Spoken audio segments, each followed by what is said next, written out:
All right, so here we are. We are live. Welcome, everybody, to another incredible episode of the Jim Gale Show. I'm Matthew Britt, coming in live from Prescott, Ontario. Having a bunch of snow here today, so hopefully my internet connection stays strong.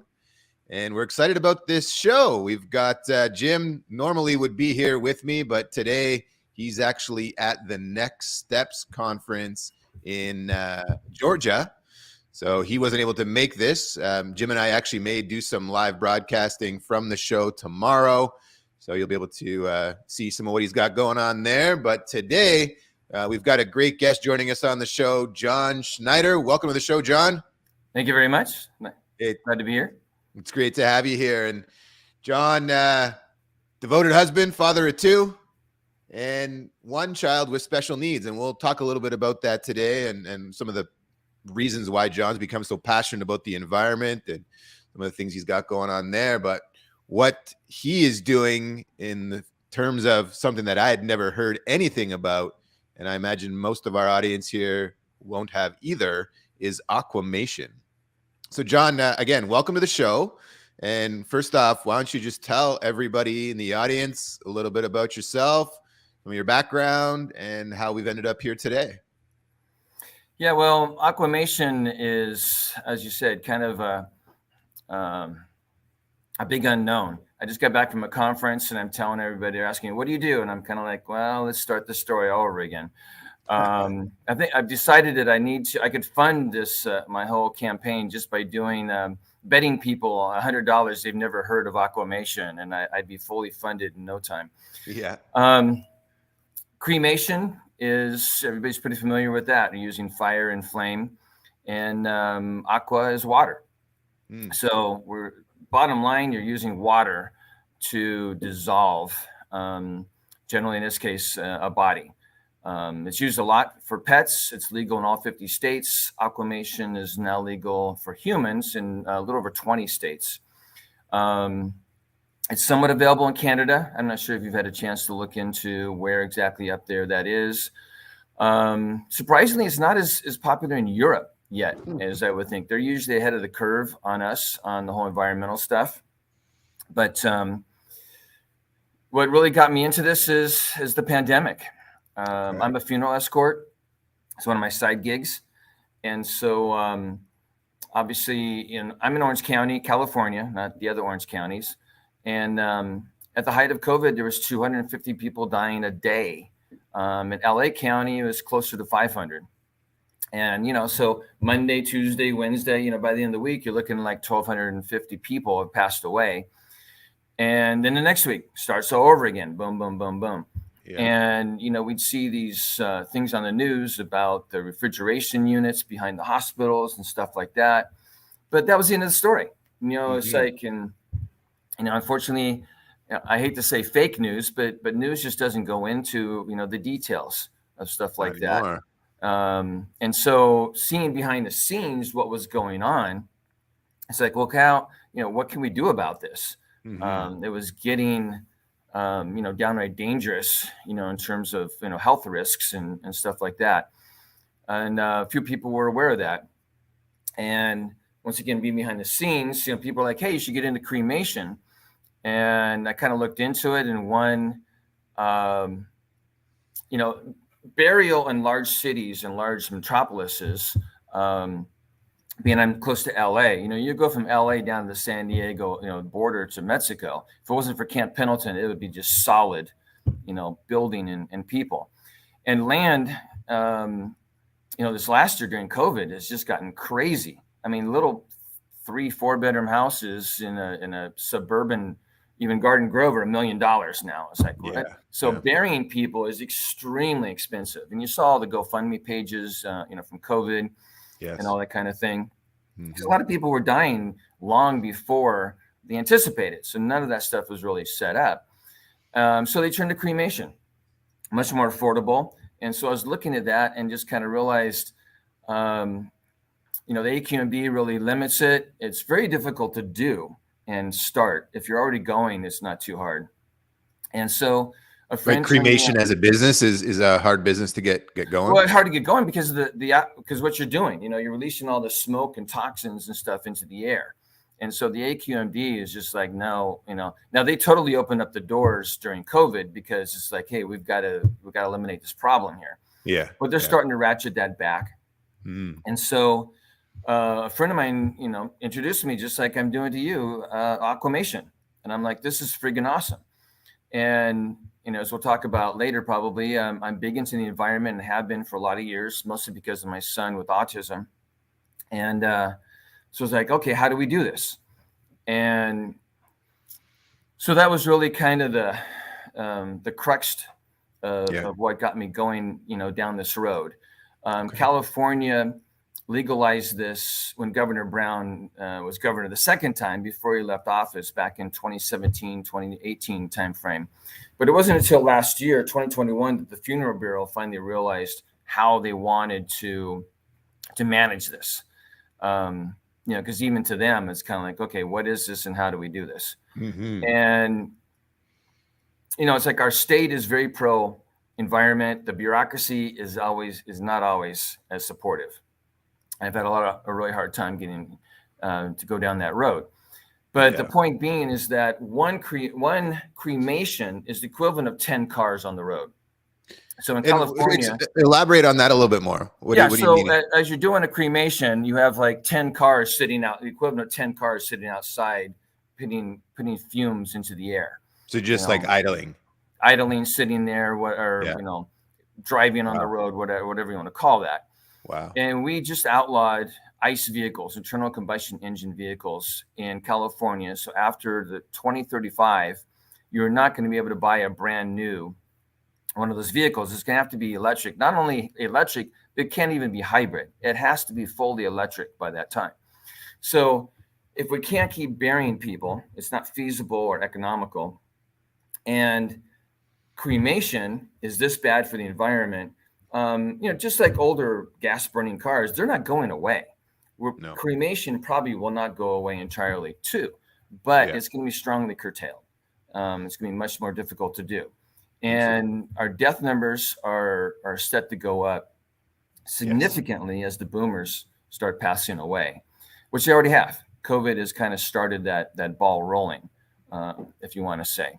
And so if we can't bury them and cremation is not a good viable answer, what are we going to do as our death numbers?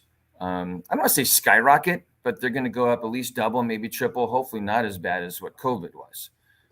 So that's what I'm trying to do, is provide a eco-friendly and affordable compared to burial.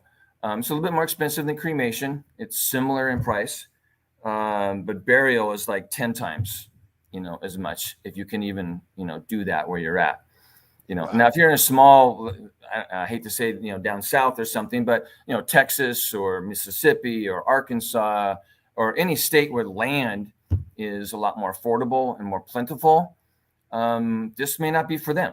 It's any major city that this is going to be a good solution for, and worldwide. Asia, every country that has a population explosion going on and a major metropolis, this is ripe for. And so I really feel this is going to be the new paradigm. And whether I pull this off or not, I think this is where things are going to go. So there you go. So as someone goes through Aquamation, do they have, similar to when you do cremation, you have an urn often left over? Is similar concept? Exactly. There? Yeah, the urn, although they call it ash in cremation because there's been a fire. Yeah. You end up with it's basically the bones is what's left over. And so that goes through a crusher, it pulverizes it into a dust. And we do the same thing now because it's wet, it has to be dried and then pulverized and then put into an urn. So you end up with 20% more material because it hasn't gone up in smoke and, out the exhaust, and uses 90% less energy. 90% less energy. Wow. Yeah. So because all that gas, you got to get that thing up to several hundred, if not like 1,000 degrees, to burn, all the burning that's going on, inside there. So, and also when I hate to say this, it's kind of a weird thing to talk about, But as our bodies are, being burned up, we got heavy metals. Some of that is because of the amalgams in our teeth. There's a lot of various toxins that are released in that process. And this doesn't do any of that because none of it goes up, out the roof, if you want to say. Yeah. So how did you just, get so passionate about the environment? First off, what led you down that path? Well, I have a son, as we mentioned, is special needs. So he was born with Down syndrome. So Okay. that's obviously something you can do a blood test for. He, like many other people, developed autism. We can debate all day. We can argue what causes autism. You can't just put your finger on this specifically does it. And you also can't just do a blood test and say, hey, this person has autism. It's something that's a psychological test. How does this person behave in these situations? What do they do? Yeah. And the other difficulty is if they're not communicating well, it's hard to ask them questions. Yes. And we moved from Riverside to Long Beach, once again in California, not other Long Beaches in other parts of the state, part of the country. And was really surprised that there wasn't really a Down syndrome support group. And so my wife and I started one, and the moms would come in and they'd be in the other room talking, and I'd be watching the kids, generally by myself. Unfortunately, I don't find too many dads that are overly involved in this area and the IEPs and all that kind of stuff. But anyway, I was sitting there with the kids in the living room watching TV, playing some games with them, wrestling, doing whatever. Yeah. And I was really kind of thinking about how fortunate we are. You go through this time period of, man, I have a disabled child.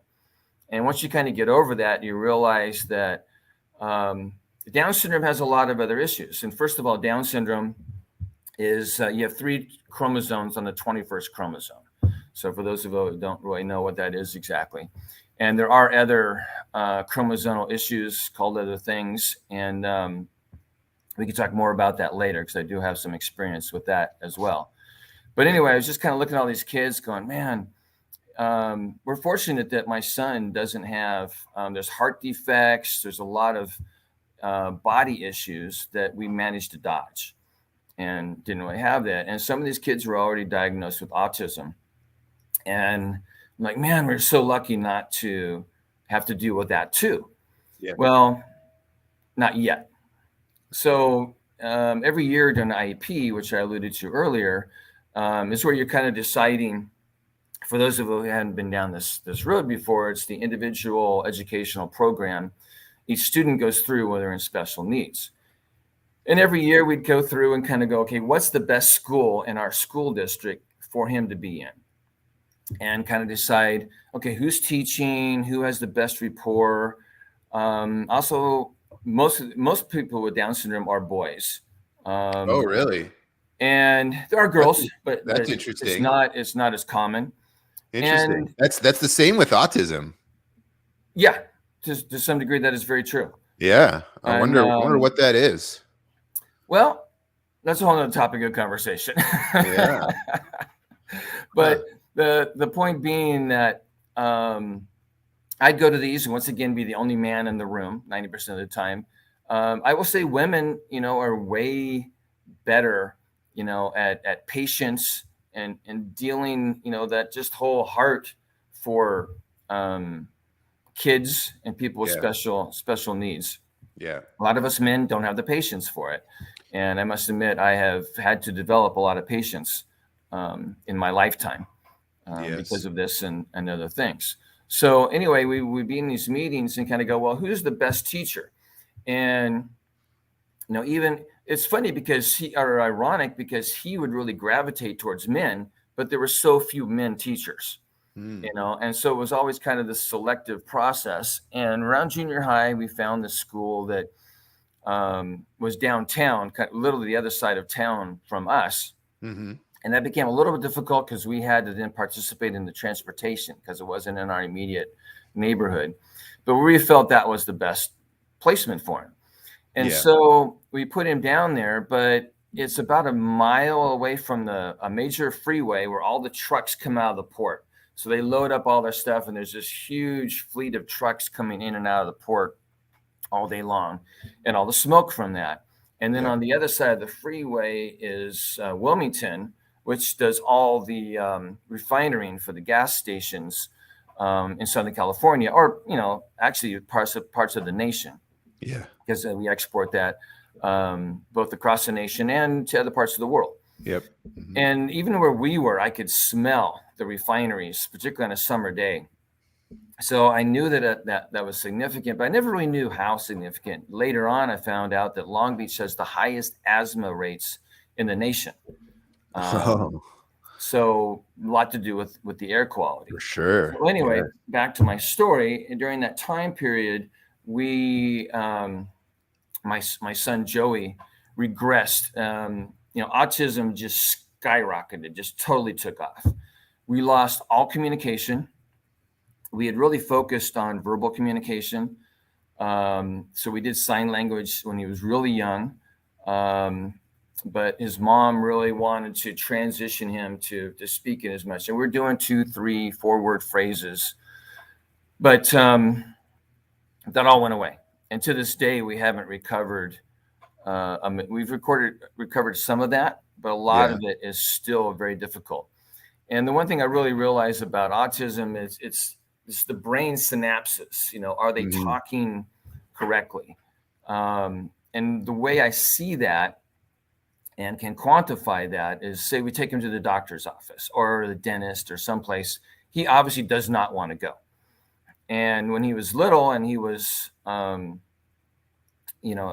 a smaller person, I could set him on my lap. I could carry him in. I could, make it happen. Now he's not quite as big as me, but heavier and stronger than I can manhandle. And he would just sit down and go, "No, I won't do that." And a complete sentence, completely appropriate, not what I want to hear, but friggin' amazing. So if you get the adrenaline pumping enough, bam, the synapses just fire and land where they're supposed to be. But you can't keep a person that agitated. It just doesn't work. No. And so it's been very frustrating. Yes. And what we did realize, there's this thing called chelation, and that's where you get the heavy metals. If you take a blood test, you really don't see that you have these heavy metals in your system because it's in the brain, it's beyond the brain barrier, and it's hard to test for. But what you can do is this chelation, and it's essentially a chemical that you inject into their body, or actually I think we've had pills to do it. I can't remember how we did it. And it somehow gets through the brain blood barrier and attaches to the heavy metals and sucks it out of the brain, and then just allows your kidneys to excrete it like we would anything else. Mercury is very hard to get rid of in our bodies, and that's why eating tuna can be a challenge. The older the fish, which tuna tend to be pretty old, the more mercury they acquire in their bodies. And that's the big problem a lot of people have with vaccinations, because for a lot of years they use mercury to be the preservative for the vaccine. And because the mercury never really leaves our bodies, then that kind of stays with us for a lifetime kind of thing. And so I think it's called the adjuvant. I haven't heard that, but okay, I'll go with that. It's one of the things that also stimulates the immune system. So they realized using that, they got a 10,000 time increase in immune response. Oh, cool. Well, that's definitely a strong part of it too. So we started doing chelation and having doctors monitor that. And then we could see these levels, we would have to do labs, which of course was, loads of fun. Because once again, none of these not like doctors' offices, but needles don't go over well either. So fortunately at that point, he was once again small enough that I could do that. And we've gotten better about it since then, but it's still obviously very difficult. So, but we started seeing not only, his lab reports supporting that this was working, we started getting some of this communication back. And that really proved to me that, this was the problem. Did he get it because he was going to that school during junior high? All I can do is surmise is that, Sure. that's what happened. But once again, I can't prove, anything. Yeah. How are you going to do a study on that? Oh yeah, we're going to put 10 kids down here and 10 kids over here and see which one, their autism, it's like, okay, that's just not, that's not a good idea. No. So, a lot of these roads, you're on, you kind of just got to go down yourself because you can't really prove. There's no grants for this kind of thing and stuff like that. But anyway, No, of course not. No. Oh, I'm sorry. What'd you say? I said, of course not. Yeah, they don't want to. They don't want to do that. Well, yeah, we're just going to put our youth at risk, which is really happening, unfortunately. Whether these big corporations or whatever else, they're paying credits to AQMD so they can do whatever it is, and then they offset it with these environmental credits. And then we're and lobbying, right? They utilize the power of the lobby, right, and they advance agenda for the benefit of them and their shareholders, not the benefit of you and your family. And that's the problem I'm having with Aquamation is I don't have those deep pockets and I don't have the lobbyists to, get past some of these laws and things that are such a challenge. Yeah. So anyway, I was just going to say that. So what could I do? I can't. So the same thing. I don't have the deep pockets. I don't have the lobbyists. I can't go, hey, we're going to go change the world. But how can I do that for myself? And I looked at probably my biggest way I'm creating carbon is with my car. And so how do I get an electric car? Well, this was 14 years ago. I mean, the only thing available at the time was the Tesla Roadster, 2-seater, over $100,000. I've got a 4-person family. I need a station wagon, and I can't afford $100,000 to put into just a car anyway. So that is not going to work. So what can I do? And I started looking on eBay and different places. And if they go to YouTube, they can see my video. I'm not sure if that gets posted down below or how this works exactly. I can share it. Yeah. Yeah. My last name, Snyder, and EVW for electric VW. I have a 1970 VW Bug converted to electric. Which for on and off has been my daily driver for going on 14 years. Right now it isn't because my transmission has some issues and I need to replace it. And that's going to be a couple $1,000. So that's not going to happen right away. But the point being, how could I, the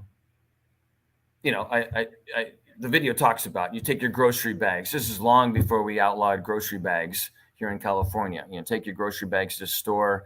I see one blowing down the street. I'll stop if I can and pick it up and throw it away because that stuff goes down to the beach and the seals think it's something and they eat it and they die and it's not a good thing. Yeah. So that was kind of my contribution. And then this whole thing came about with the Aquamation, and it was just kind of a no-brainer. So when people see my car, it's like, okay, this is cool, but this is what my next environmental project is what I'm working on. So I say in a nutshell, but that's not really a nutshell. But anyway, that's kind of my background as to how I got so environmentally conscious. So there's the link. YouTube link. Awesome. There we go. So if people want to take that down and go over, take a look at what you were able to do. That's actually there. Over 10 years old. So I call it my version 4.4 now.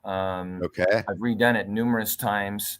I was running lead acid batteries at the time. I went lithium, then I went back to lead acid. And now I've got Tesla batteries in it because Teslas are just all over the place and they're salvaged. So you can get those kinds of things.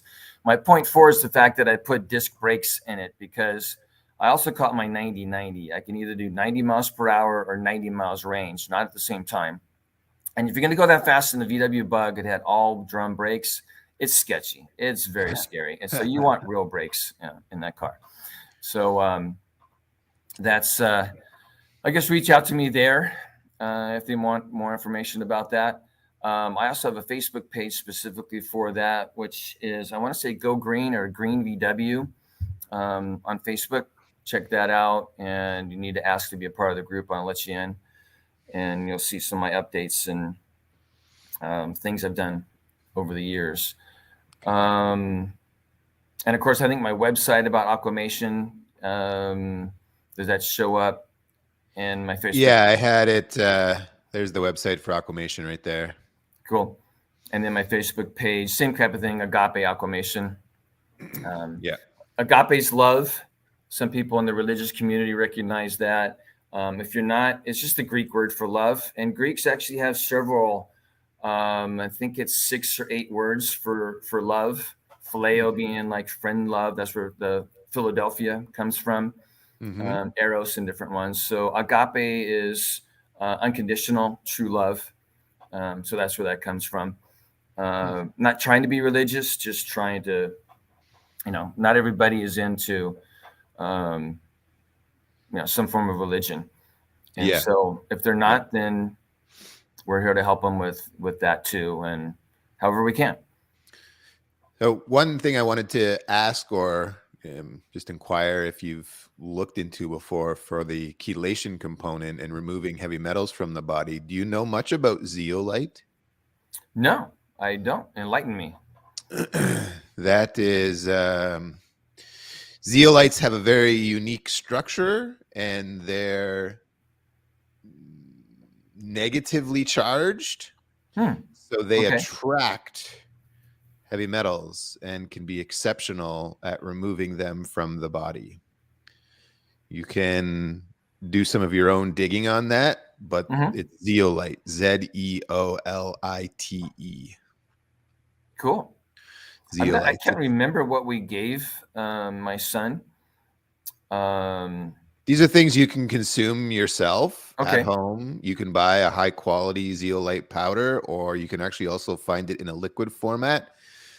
But you can consume that on a day-to-day basis and it will pull heavy metals from the system. Wow. Another thing that through my experience and research into around healing the gut, tying that into improvement in autism. One is getting the metals out of the body, and then 2, it's improving the overall gut health, rebalancing the microbiome.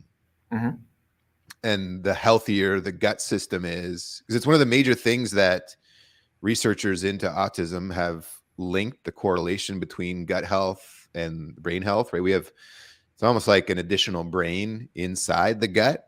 And as they healed gut health, they saw regression of autism symptoms. So two things that you may want to consider.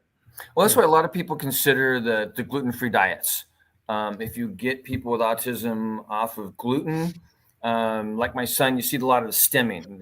They'll look at their hand and it's a self-stimulating kind of thing. It allows them to help control that better. And gut is huge for my son because of the Down syndrome. Anything they take in, they don't extract the vitamins as well as we would. Their gut is kind of already subpar, if you want to say. And so then you add the autism component to it. And so we give them several supplements. Obviously, probiotics is a big one. A lot of enzymes and things like that to help him. Yeah. And gut is a huge issue. We actually doing dairy-free, gluten-free, and soy-free. Very good. And I would say that one of the major things that you want to avoid is anything that's been sprayed with glyphosate. That would be a huge one. Yeah. I would be more on the path that gluten's not the issue, it's the glyphosate. And I've spoke with a lot of farmers who I've actually brought that up about gluten being an issue, and they've actually gotten mad at me about it not being an issue, and it's actually a glyphosate problem that's actually impacting the plant itself, causing the issue. I'm not saying I know for sure, but I've gotten some serious feedback about that. That's one of the major things there. We've been consuming gluten for forever, and it hasn't been really that an issue, at least throughout history books that we can tell. And it's more been once this glyphosate has been introduced and what it's been doing to the plants, And that's exactly why, I talk about my impact and the environment in general. Autism in general, you could argue all day that this one thing or this thing and all the things we're even talking about, they don't cause it themselves. But once again, it's a soup of stuff that all these things together are impacting us and our children, greatly. Absolutely. Well, you look at moms and dads today and how many chemicals are in their environment compared to 50 years ago, compared to 100 years ago. And those chemicals, where are they being stored in our body? And how are they passing from mom to baby while she's pregnant? And then once they're born, how they're passing from mom to baby through breast milk. And then also through, let's be real, today kids are getting in the neighborhood of 70 different injections that bypass the traditional or the system the way it was designed, right? They're not going in through the mouth, through the digestive tract and into the body that way, or being breathed in. They're being injected, passing all of the defenses that a system has. All the filtering systems. Right? The built-in systems. So you have to, when you compound all of those things together, it's no wonder we have additional health challenges, right? That doesn't seem like a mystery to me.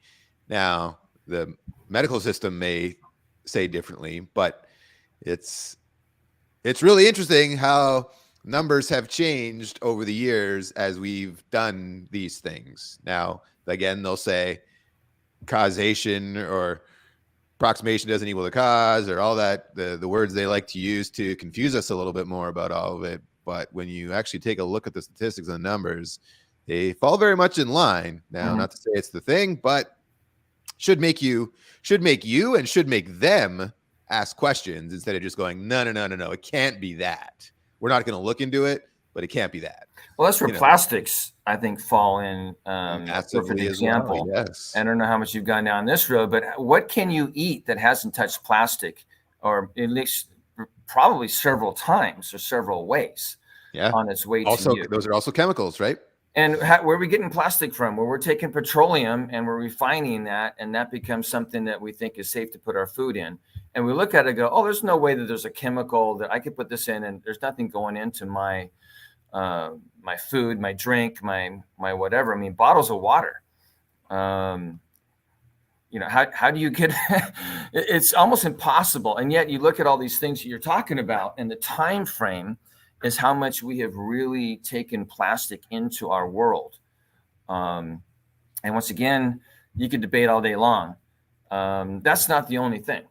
It's this soup. All these things we're talking about, and plastic's actually supporting the soup, probably. Correct. Most definitely. In some degree. Hey, man, we gotta be call a spade. The food system today is broken, right? There's so many chemicals sprayed on our foods and into our soil, which that's now going into us. The air we breathe, the products we put onto our skin, onto our hair, spray onto us to smell pretty, put onto our face to make us look pretty, right? The wide array of chemicals that are in all of those things. Then you've got the flame retardants that are on pretty much everything we put on our body. Our cars are loaded with them, our furniture, right? Then our clothing. What's on our clothing today? It's that we're bathed in a toxic soup daily, and again, wonder why people are suffering with lifelong dis-ease. And it's all of that stuff, and I don't have a simple answer for it other than we got to get back to nature, I think. Well, I the think Europe has more, been much better at doing that than yeah, us. And for the yeah, first time, I finally traveled to Europe a couple of years ago, pre-pandemic, and we went to Ireland. And this friend we were staying with, both my wife and I are not big fans of sausage. She's like, "Oh, I'm gonna make sausage and eggs." We're like, sausage, what?" And it was friggin' amazing. We're like, "This is sausage? Are you kidding me?" Because we see, what I don't even want to talk about what goes into our sausage. It's right, disgusting, and there's no way I'm yeah, putting that in my mouth. And he no, did his stuff. I was like, "Okay, how do I get some more of that?" yeah, Um, and they just look at everything so much differently. yes. And that's why I'm kind of surprised with the Aquamation that they're not farther down this road um, than us, because they are way more environmentally conscious, I think. Well, you look at there's thousands of chemicals that are approved for human use in the United Yeah. States that are not approved for use in Europe. Hmm. The other thing is that really should concern a lot of people is if you look at images of people at the beach, back in the 60s and 70s, and the bodies that most people had, they were Hmm. lean, Yeah. Yeah. right? And now, 2022, 2023, go down to a beach, take a picture, and more people than not are overweight or obese. What's changed, right? Hmm. What has changed? And there's a few major things in, the fast food life, convenience driven, right? Consumerism has skyrocketed. But then all of the things that are now utilized to produce the convenience food, most food that's on our store shelves today, it's not truly fit for human consumption, right? It's not real food. What's real food? Yeah. Real food is live plants and um, fruits and vegetables.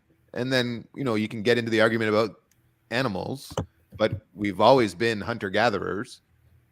So you may not be eating as much meat, whether from you know fish or wildlife you were able to take down back in the day, but most of the things we'd be consuming were more from the plant side, the nuts and the plants and that kind of thing. Hmm. But now most everything people consume comes in a box, a bag, or a can. And those things have been processed. Hmm. And it's not like they're filling them up with love. They're putting as much cheap things in there or inexpensive things, fillers, that they can maximize profit, right? I read a fascinating book years ago called Sugar, Salts, Fat. And it was all about how the food industry utilizes those three ingredients and manipulates them to make food literally addictive. Hmm. And right, that statement, bet you can't eat just one. Well, that's on purpose. Yeah. They don't want you to eat just one, because if Hmm. you can eat a whole package at once, now you got to buy another one, Hmm. right? And the food industry literally invests billions in research to figure out how to make their food taste more taste better, so it's more addictive, and people are stimulated to come back and eat more and eat more and eat more. Where you eat a hearty salad or hearty piece of fruit, the nutrient density doesn't make you go, okay, I need 10 more of those right now, right? It's like I eat an apple, I don't say I need 10 more apples, Hmm. right? My nutrient density is much higher. So yeah, our food system has completely been smashed apart at this moment. When I get so frustrated, apples aren't as bad, but if you want like a peach or a plum or something like that, it's all about the look. You buy it, oh, this looks good, feels pretty firm. This looks good. You take it home, you bite into it. It's like, oh my God, it's disgusting. By the time it gets to us, Yeah, it's not tree ripened at all, and there's no. there's no taste. It looks good, and I'm not even sure there's even any nutrients left in it by the time it got Well, to if me. it's grown in a factory farm scenario, more than likely there's not a whole lot of nutrients left in that soil because they till it and they put all kinds of chemicals into it. And unfortunately, it's traveled for who knows how long, days, weeks, potentially, to get to you. So every essentially every minute from the time that thing comes off of the tree or bush or wherever it grew, it's now dying, which is what, from our business at Food Forest Abundance, what we're so passionate about there is that when you're growing the food on your property and doing it in harmony with nature and you're caring for it, the intelligence of nature, those plants they'll provide you with things you need in specific. There's some pretty fascinating things around. If you'll actually put a seed in your mouth before you plant it, it'll actually grab some of your DNA from your saliva, and that seed will interact. So the plant will actually grow to produce more of what your body specifically needs. It's pretty fascinating. Okay. But what I was getting to is, as you grow that food live on your property and go out and pick that thing and eat that thing within minutes, even if it's within hours, that thing is still it's got life force in it. So it's got energy that comes immediately from it into you, right? So the taste, the impact, the nutrient density, how it positively impacts your health is drastically different than what you'll be finding at your local grocery store. Yeah. Right. That's why farmers markets are such a cool deal. They are such a cool deal. And unfortunately, some of those farmers markets the farmers are doing the same thing they do, that they just don't put it into the grocery store. They're just using this as an additional way to get their product out. And again, it's just a matter of finding the right farmers markets and being a part of it the right way. Yeah, it's surprising how, that just doesn't, it seems like it was kind of a bigger thing even years ago. I'm not seeing farmers markets like I was several years ago. What is your feeling on that? Are we losing some of our farmers markets, or what's the deal? Well, we're losing farmers, so potentially, it's less glamorous today, right? We used to really value the farmer, but as the centralized farm system has grown, the food industrial complex, so to say, has grown, and our food's been centralized, it's driven off a lot of the smaller people who used to contribute, who were probably the ones going to those farmers markets.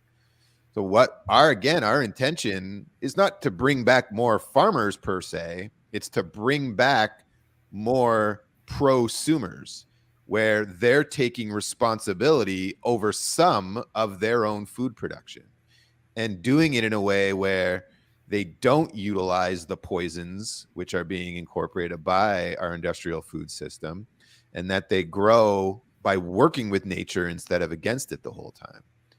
So we are hoping to bring back that, where people are growing. Some of those people will be taking their product out to market, but others will take the approach of, come to me at my actual property and pick.